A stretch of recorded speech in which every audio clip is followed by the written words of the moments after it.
வரும் சட்டமன்ற தேர்தலில் அதிமுக கூட்டணிக்கு வருமாறு திருமாவளவன் மற்றும் வேல்முருகனுக்கு அதிமுக வழக்கறிஞர் பிரிவு செயலாளர் இன்பதுரை மறைமுகமாக அழைப்பு விடுத்த நிலையில் தாங்கள் திமுக தலைமையிலான கூட்டணியிலேயே அங்கம் வகிப்பதாக இருவரும் பதிலளித்துள்ளனர்.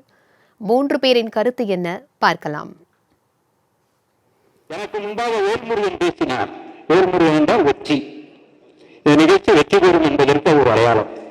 என் பக்கத்தில் அண்ணன் திருமா அவர்கள் வந்தார். இன்னைக்கு தமிழ்நாடே பார்த்துட்டு இருக்கு திருமா எங்கு செல்வார் என்று. இங்கேதான் இருக்கிறார், எங்களோடு தான் இருக்கிறார். நான் அரசியல் பேச வரவில்லை, வழக்கறிஞர்கள் எங்கு இருந்தாலும் அங்கு வருவார் என்று சொன்னேன். தேர்தலுக்கான அழைப்பு இல்ல, இந்த சட்டத்துக்கு எதிர்ப்பான ஒரு போராட்டத்திற்கு அழைப்பு. அதுதான் அந்த போராட்டத்துக்கான அழைப்பு தான். அதுக்கும் தேர்தலுக்கும் சம்பந்தம் இல்லை. இறுதி பேச்சில் நீங்க சொல்லிருந்தீங்க அரசியல் வந்து ஒரு வெற்றிக்கான கூட்டணியா இருக்கும், கடைசி நேரத்தில் கூட அந்த சூழலை பொறுத்து மாறலாம் இருந்தீங்க. எது வேணா நடக்கலாம்னு எடுத்துக்கலாமா?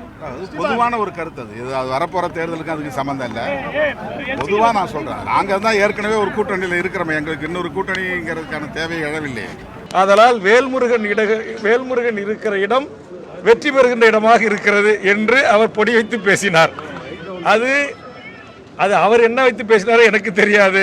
நான் இந்த நிமிடம் வரையிலும் திராவிட முன்னேற்ற கழகத்தின் தலைமையிலான மாண்புமிகு தமிழ்நாடு முதலமைச்சர் அண்ணன் தளபதி அவர்கள் தலைமையிலான இந்த கூட்டணியில் இடம்பெற்றிருக்கிறேன். ஆனால் மக்கள் சார்ந்த விடயங்களில் எனக்கு திமுக அரசின் மீது மாற்று கருத்துக்கள் இருக்கிறது.